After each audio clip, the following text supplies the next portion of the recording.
Thanks to our friends at The Motley Fool for sponsoring this video. Visit fool.com/ASYM for the top 10 stocks to buy right now.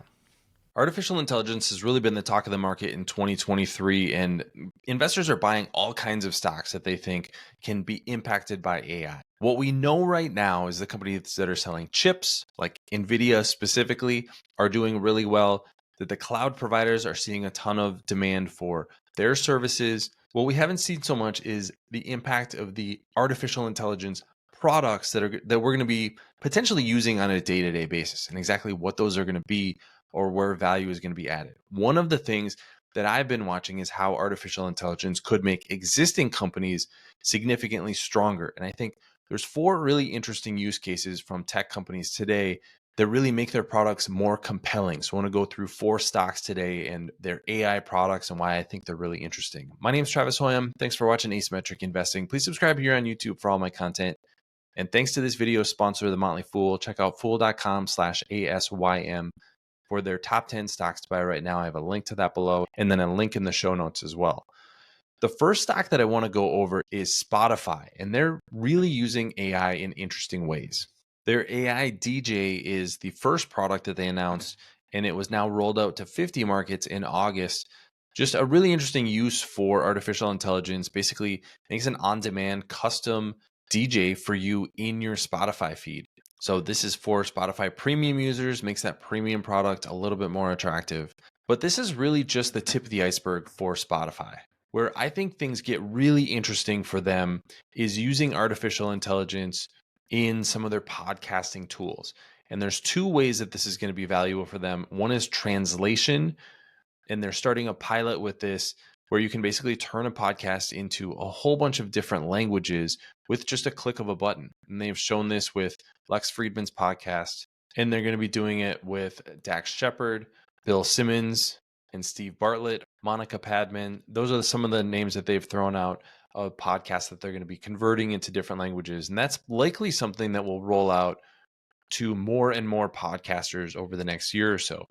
On top of this, and the second, I think, more compelling use case for artificial intelligence is actually using podcasters' voices to do advertisements. Bill Simmons actually talked about this, and he's one of the executives at Spotify, said that they were working on using AI voices that are trained from podcasts like his to actually do ad reads. So a company can put an ad in, the AI can read that ad for you, and that could be actually a hyper local advertisement read by a celebrity or a podcaster. I mean, that's a really valuable use case for AI. Could actually have to help them monetize this audio business a little bit better. So I think a really great use case for them, both translations and then ultimately advertising. Shopify is starting to use AI with what they call their Sidekick product. And this is really making their merchant tools a little bit smarter, giving merchants the ability to just talk to this side chip. So this is kind of like having an AI powered assistant. The example that they're giving here is just putting everything on a site on sale with a conversational tool. You can also do analytics with this and even do things like write blog posts and engage with your customers in new and unique ways. So just a tool to basically do more, achieve more, get a little bit better analytics, and improve that merchant experience. That's what Shopify is really good at. Those are the kind of tools that they provide at scale for merchants, and AI is going to be a little bit helpful along those lines. We've also seen them introduce AI-powered descriptions, which is another great use case for them, especially for merchants that have a lot of different products, allow them to describe things in a more engaging way. The third company I want to talk about is one that I've highlighted here on this channel a few times before, and that is Adobe. One of Adobe's most important products is Photoshop. That's what a lot of creative people use to design digital images like this. And when generative AI came out, I think this was one of the companies that it was thought to be disruptive to them. If you can just go out and make your own images with something like Midjourney, why would you need to use Photoshop? But what we have seen is they've actually done a really great job developing their own models. This is a custom model. They own the images that train that model, so there's no copyright protection problems for them. And the way that they're using it is really interesting. You can modify certain pieces of an image. You can extend backgrounds and borders. do a lot of the things that Photoshop has been used for years, but do it with a few clicks. So this does a few things for Adobe. It actually makes their products more valuable for those power users and potentially makes it easier for a larger swath of users to actually use Photoshop. I mean, this is not a product that I have used because this is not my expertise, but if it's as easy as just uploading an image and generating something with AI and with an AI prompt, that's something that I could actually use myself. So, a really great way to both improve your product and also broaden the potential market.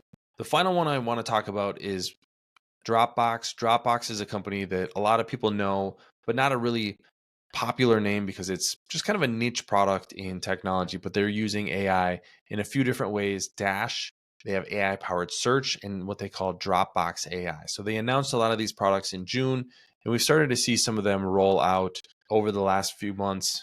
In just the last week or so, they have announced that they're starting to change their website if you're using Dropbox on the web and actually incorporate some of these AI products. So Dropbox AI and Dropbox Dash with the redesigned web experience. So Dash is a universal search, allows you to search specific things within your apps and tools and content, and actually integrates with a bunch of other sites as well.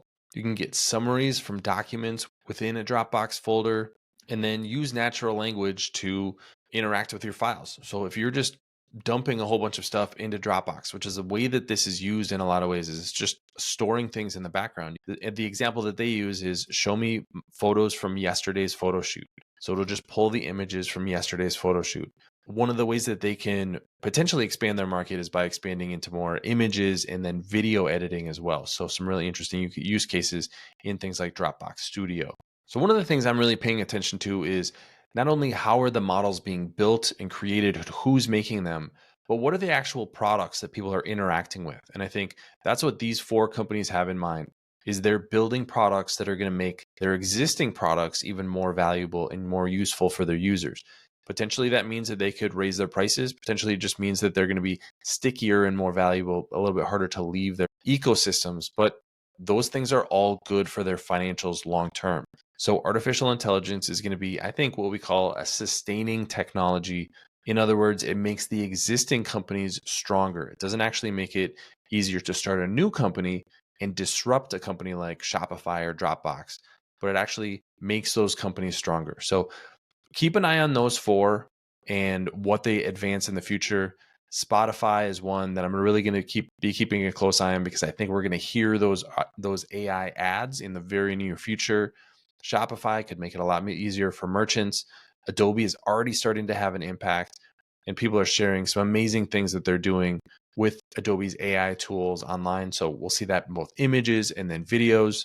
And then Dropbox, this is a company I think is very overlooked by the market, but if they're able to use these AI tools to make their products a little bit more valuable, and they're the one company that's outside of one of these major cloud ecosystems, I think that could be a great place for them to be long term. So four stocks to keep an eye on. But what do you think about these four, and what are your favorite stocks in artificial intelligence? Leave those comments in the comment section below. Don't forget to subscribe to Asymmetric Investing. Thanks for watching, everybody. See you here next time.